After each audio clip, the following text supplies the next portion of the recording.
Bonjour et bienvenue sur KTO et KTO Radio dans notre rendez-vous hebdomadaire dédié à la doctrine sociale de l'Église. Nous retrouvons nos invités qui nous accompagnent depuis plusieurs épisodes pour évoquer le thème du travail et de la vie économique. Frère Jacques-Benoît Rocher, bonjour. Bonjour. Vous êtes dominicain, docteur en théologie et maître de conférences à l'Université catholique à Lyon.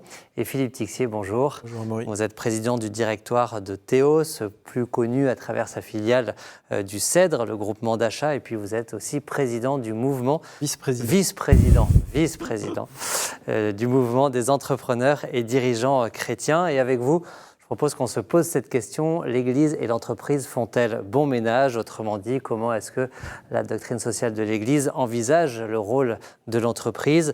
Et frère Jacques-Benoît, peut-être on peut commencer par rappeler que l'Église encourage, défend même la liberté d'entreprendre, mais toujours dans ce cadre, dans la perspective du bien commun. Oui, elle défend la liberté d'entreprendre, elle va même plus loin, elle dit même que des régimes économiques qui essaieraient de contrôler cette liberté d'entreprendre, ils sont dangereux, même que des législations qui contrôleraient trop la capacité de l'entreprise de pouvoir créer, de pouvoir être libre, ne sont pas non plus positifs.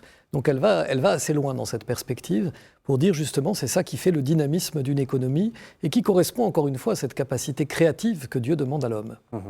Mais sans perdre de vue cette finalité. Sans perdre de vue cette finalité, et ça me fait penser à un beau passage de Centesimus Annus de Jean-Paul II, où il dit « L'esprit du capitalisme qui consisterait à dire « je vais essayer de m'enrichir à tout prix en faisant maximiser mon intérêt individuel », il est très étranger à la pensée chrétienne. En revanche, la liberté d'entreprendre, le marché, l'économie d'entreprise, c'est quelque chose qui est tout à fait positif et que l'Église soutient. Donc il pose une vraie distinction qui n'est pas toujours évidente, parce qu'on a parfois un peu tendance à associer, à assimiler les deux. Je vais citer le catéchisme de l'Église catholique sur ce sujet au numéro 2429. Ça s'affiche à l'écran. Chacun a le droit d'initiative économique. Chacun usera légitimement de ses talents pour contribuer à une abondance profitable à tous et pour recueillir les justes fruits de ses efforts. Il veillera à se conformer aux réglementations portées par les autorités légitimes en vue du bien commun. Philippe Tixier, vous-même, vous êtes entrepreneur, dirigeant d'entreprise, vice-président du mouvement des EDC, des entrepreneurs et dirigeants chrétiens, on le disait. Comment est-ce qu'à travers ce mouvement, les rencontres, les productions aussi, les publications, vous essayez de transmettre cette vision particulière, le rôle de l'entreprise selon la pensée sociale chrétienne?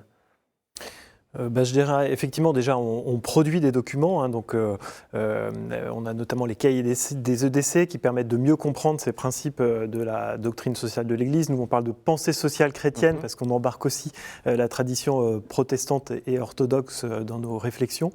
Et puis très concrètement à travers nos vies d'équipe, le mouvement des EDC propose aux entrepreneurs de se retrouver tous les mois en équipe d'une douzaine de membres, de partager nos problématiques. Donc ça vient incarner finalement cette réalité de la pensée sociale chrétienne dans le quotidien de nos vies en entreprise, et donc ça vient prendre chair et du coup ça nous permet de nous inspirer aussi les uns des autres des pratiques de l'équipe, et puis ça nous motive aussi, c'est un lieu d'émulation, de se dire en fait c'est possible, cet alignement entre la vie chrétienne et la vie d'entreprise, elle est possible. Et comment est-ce que, peut-être c'est le lieu aussi où vous pouvez justement échanger sur ce sujet de la liberté d'entreprendre, de la créativité des collaborateurs, de la place laissée à l'innovation, parce que c'est finalement dans la liberté d'entreprendre, il y a tout ça. Comment est-ce que, peut-être avec le regard un peu large des EDC, quel regard vous portez sur ce sujet de la liberté d'entreprendre et de l'enjeu de l'entreprise comme espace de créativité et d'innovation ? Oui, elle est centrale. Alors, aux EDC, en fait, on a des réalités d'entreprise très différentes. On a des très gros groupes avec plusieurs milliers de personnes. Et donc là, potentiellement, on est dans un univers plus contraint en termes de prise d'initiative. Mais on a aussi des petits entrepreneurs avec quelques salariés. Et là, la question ne se pose même pas. Quand vous êtes dans une petite entreprise, effectivement, il faut tout faire et chacun est vite mis en face de ses responsabilités. Donc voilà, en tout cas, c'est intéressant de faire dialoguer ces différentes réalités d'entreprise pour Voilà, trouver des nouveaux espaces pour, encore une fois, rendre la dignité à sa personne au travail et lui permettre d'exprimer sa créativité, sa prise d'initiative. Et ça, en tant que chrétien, c'est une vraie force parce qu'on a cette conviction, cette foi dans l'homme, dans sa capacité à être co-créateur. Et donc, ça nous donne, si vous voulez, une confiance que peut-être d'autres n'ont pas. Nous, on croit vraiment que l'homme peut se réaliser et peut participer au bien commun, donc naturellement, on va faire confiance.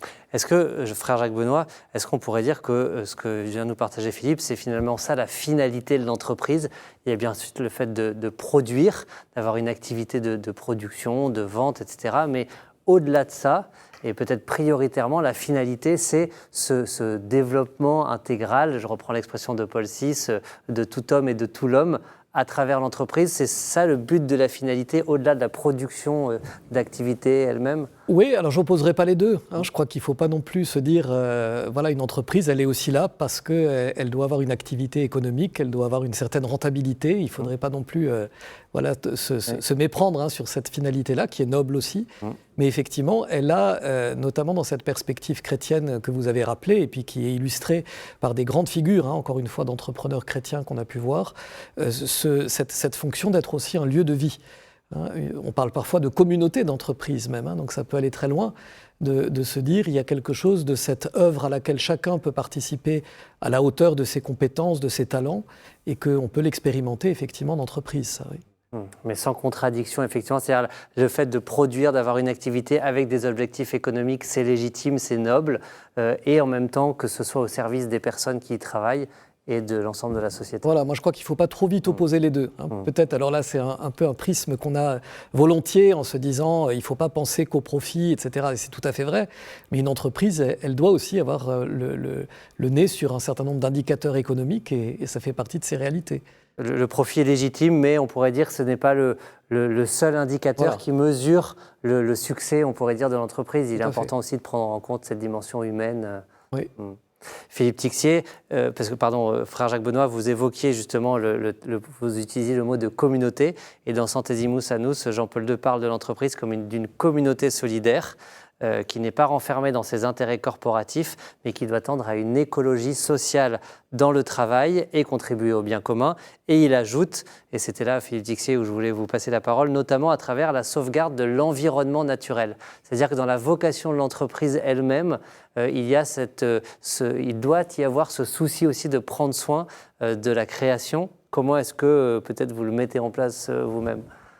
On a une forte ambition sur ce sujet puisqu'on annonce qu'on veut faire de toutes nos entreprises des références en termes d'écologie intégrale. Donc quand on est un domaine viticole, on va naturellement essayer de travailler par exemple en bio. Quand on est une entreprise de services comme le Cèdre, on va mettre par exemple au cœur de nos statuts, puisque c'est une société à mission, des objectifs socio-environnementaux. Voilà.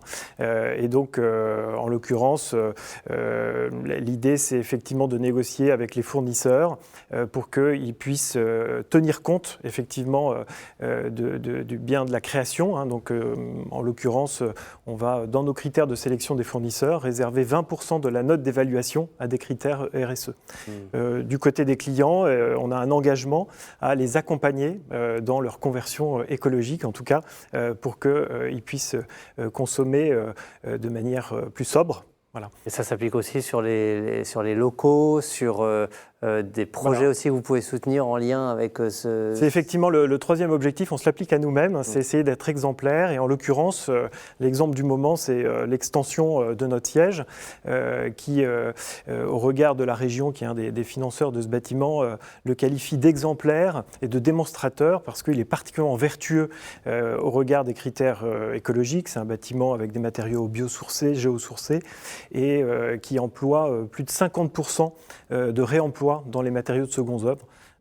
Voilà, donc, et on s'aperçoit d'ailleurs par rapport à la discussion sur réalité économique et ambition plus sociétale que en fait, le bâtiment est sorti au même prix, si vous voulez, qu'un bâtiment de construction traditionnelle. Donc on peut faire des choses très bien, très vertueuses pour les mêmes budgets.